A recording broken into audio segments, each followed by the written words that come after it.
สบายดีทุกคนมื้อนี้ก็มาเล่นเนาะอยู่ ยังคนศาลาบ่มันเป็นดับบัสกุสุพนศาลาของเฮาประตูของเฮาประตูเฮาเนาะเอามาเล่นตามเสายังเขาก็จะเฮ็ดเป็นหูปเนาะเขาใส่หูปแต้มหูปเอาเนาะเบิ่งหูหลากหลายเนาะนี่เบิดคูเสาเลยเขาจะแต้มหูบดอกไม้บ่หูบไม้พิษอีหยังกี่กระเดือนทางนี้ก็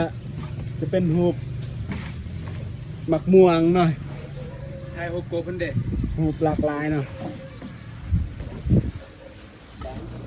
จะพาไปเบื้องนี่นะนี่ก็หูบกระป๋อมนะหูบขี้เกียจนะขี้เกียจซองโตนะกำลังหอมแก้มกันเนาะ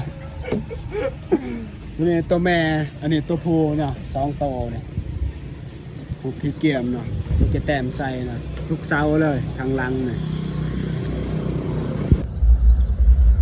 นี่นะหูบกระป๋อมเฮ็ดเป็นหุบกระป๋อมนี่เขาแต้มสัญลักษณ์อยู่เมืองกระแตงหลากหลายเนาะ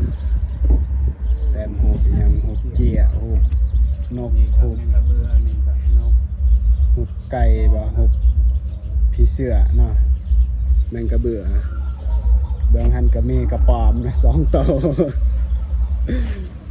มีกระป๋อมอีก2 โต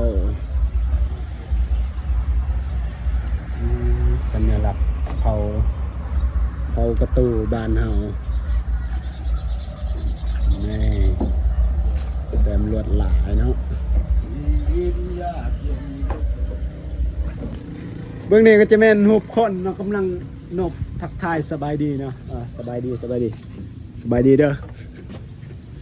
นี่เอาไว้ทักทายคนนะบัดยามเขาขึ้นอีหยังก็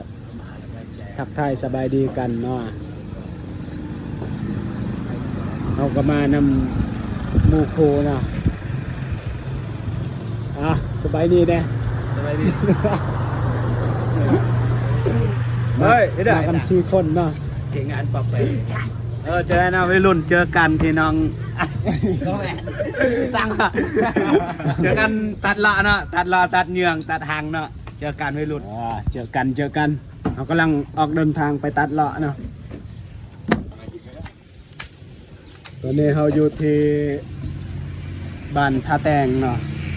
เมืองท่าแตงแขวงเซกองเฮาประเทศลาวเนาะเราก็มาเล่นมาเที่ยวเนาะมาถ่าย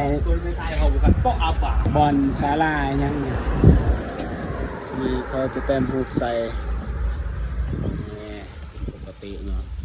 ผู้ใดผ่านมาทางนี้ก็ขึ้นมาเล่นอยู่ในใดเนาะขึ้นมาพักผ่อนเพิ่นว่าหัก